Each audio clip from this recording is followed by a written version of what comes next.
자, 오늘 소개해드릴 영화는 키이라 나이틀리와 제임스 맥어보이, 베네딕트 큐컴버까지 스타 배우들이 총출동한 영화 어톤먼트입니다. 때는 1935년 영국, 세계 2차 대전이 발발하기 4년 전.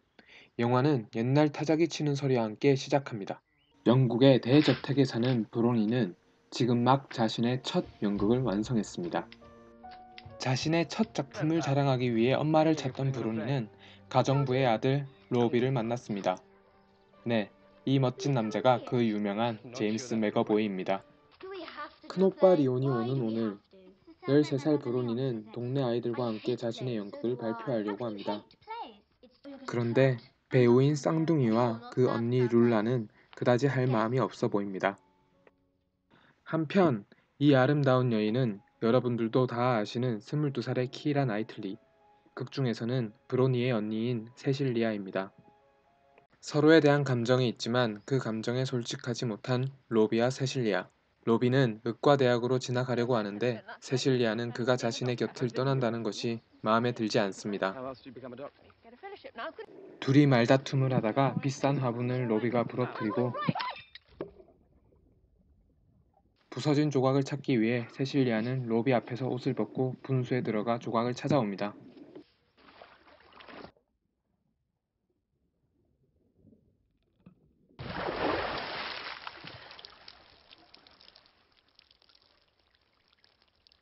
볼 거 다 보고 이제서야 고개를 돌리는 맥어보이.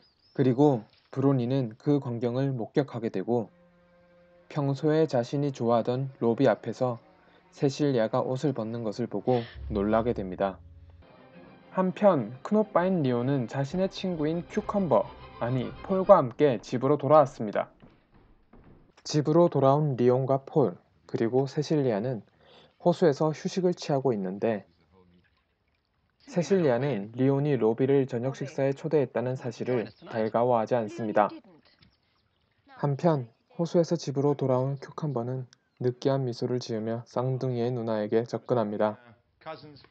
변태 같은 표정을 지어 보이며 백만장자면서도 초콜릿 하나로 여자를 꼬시려고 하는 큐컴버.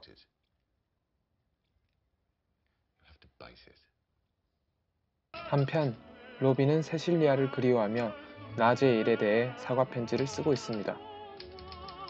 근데 사과 편지라고 하기에는 내용이 조금 그렇죠?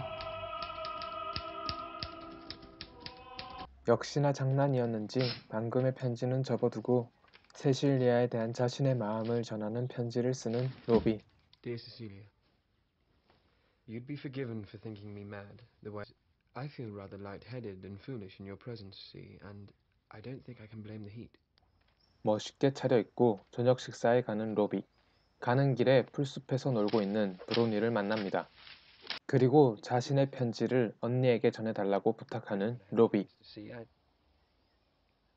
been a bit of a fool, haven't I? 그런데 갑자기 자신이 장난삼아 썼던 편지를 잘못 넣었다는 것이 떠오릅니다.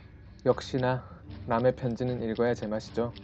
13살 소녀 브로니는 감당할 수 없는 로비의 단어 선택에 충격을 받습니다. 충격을 받은 브로니는 로비가 변태가 분명하다고 생각합니다. 브로니가 충격을 받거나 말거나 세실리아와 로비는 오히려 그 편지를 통해 알콩달콩 서로에 대한 마음을 털어놓고 사랑을 확인하게 됩니다.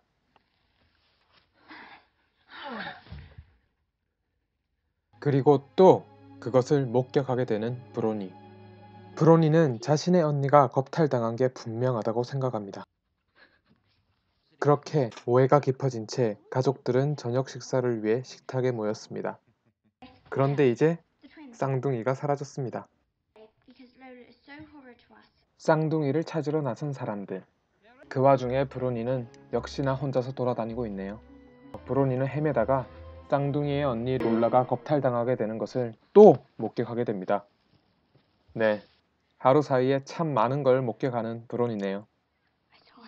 겁탈남의 얼굴을 제대로 보지도 못한 채 로비였다고 생각하는 브로니와 거기에 동조하는 롤라. 결국 경찰들이 집에 찾아오게 되고 사람들을 신문하게 됩니다. 제대로 보지도 못했으면서 자신이 무조건 옳다고 주장하는 브로니. 거짓 증언으로는 부족했다고 생각했는지 언니 설아까지 뒤져 편지를 보여주는 브로니. 이 편지와 브로니의 확실한 증언으로 로비는 감옥에 가게 됩니다. 사람 인생 하나 망치기 참 쉽죠? 이제 영화는 그 무대를 4년 뒤 1939년 세계 2차 대전 당시 프랑스로 옮겨갑니다. 그런데 웬일, 감옥에 있어야 할 로비가 4년 뒤에는 군인이 되어 프랑스에 숨어 있습니다.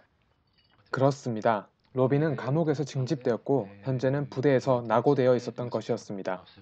전장으로 보내지기 6개월 전, 로비는 간호사가 되어 있는 세실리아를 만나고 식지 않은 서로의 사랑을 다시 한번 확인합니다.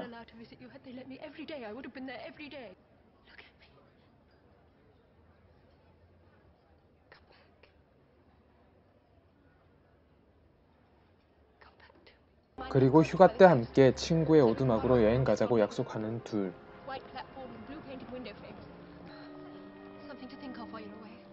다시 시점은 현재. 세실리아만을 그리워하며 로비는 부상을 입은 채 합류 지점을 향해 걸어갑니다. 한편 로비는 드디어 집결지에 도착하게 되는데 그런 로비를 반긴 건 그가 생각했던 풍경이 아니었습니다. 집결지엔 많은 군인들이 모여 있었지만 배가 없어 그들은 돌아가지 못하고 있었습니다. 심지어 어제는 군인들을 태우고 있던 배가 침몰했다고 전하는 간부. 세실리아에게 빨리 돌아가야 하는데 배까지 없어져 마음이 다급해진 로비는 점점 안색이 안 좋아집니다. 심각한 부상과 절망적인 상황으로 인해 점점 제정신을 잃어가는 로비. 그는 이제 정신을 잃은 채 세실리아와 함께 가기로 한 해변의 오두막을 폐허 속에서 찾고 있습니다. 그런 절망적인 로비에게 드디어 내일 영국으로 돌아가는 배가 도착한다는 소식을 전하는 동료 병사. 다시 영화는 브로니의 관점으로 돌아옵니다. 브로니는 자신의 잘못을 속죄하며 간호사 교육을 받고 있습니다. 자신의 잘못과 미안한 마음을 편지지에 적어 언니인 세실리아에게 보내지만 답장은 오지 않습니다. 그렇게 교육을 받던 브로니는 큐컴버와 겁탈당했던 롤라가 결혼한다는 뉴스를 보게 됩니다. 그리고 그제서야 겁탈했던 사람이 로비가 아니라 큐컴버였다는 사실을 깨닫게 되죠. 그녀는 이제 속죄하기 위해 세실리아의 집으로 직접 찾아갑니다. 그런데 웬일, 로비는 어느새 후퇴를 성공적으로 했는지 로비와 세실리아는 함께 살고 있습니다. 브로니를 보고 심하게 화가 난 로비. I'm torn between breaking your neck here and taking you and throwing you down the stairs. 힘들게 사과를 마친 브로니는 둘의 집에서 나옵니다. 영화는 다시 시점을 옮겨 유명한 소설가가 되어 있는 할머니 브로니를 보여줍니다. 그녀는 21번째 소설 속죄를 출판한 기념으로 방송사와 인터뷰를 하고 있습니다. 소설을 끝낼 방법을 찾지 못해 마무리 짓지 못한 자신의 첫 소설 속죄를 그녀는 죽기 직전이 되어서야 마무리를 지었다고 말합니다. 사회자는 무엇이 소설의 마무리를 힘들게 만들었냐고 물으니 그녀는 진실성이 가진 잔혹함이 소설의 마무리를 방해했다고 말합니다. 우리는 두 사람의 인터뷰를 통해 지금까지 우리가 본 영화는 모두 브로니의 소설을 영상으로 보여준 것이라는 것을 짐작할 수 있습니다. 그리고 소설에서 빠진 중요한 진실을 말하는 브로니. 과연 그녀가 우리에게 보여주지 않은 진짜 진실은 무엇이었을까요? 그리고 과연 세실리아와 로비는 어떻게 되었을까요? 궁금하시다면 영화 어톤먼트 추천드립니다. Come back to me.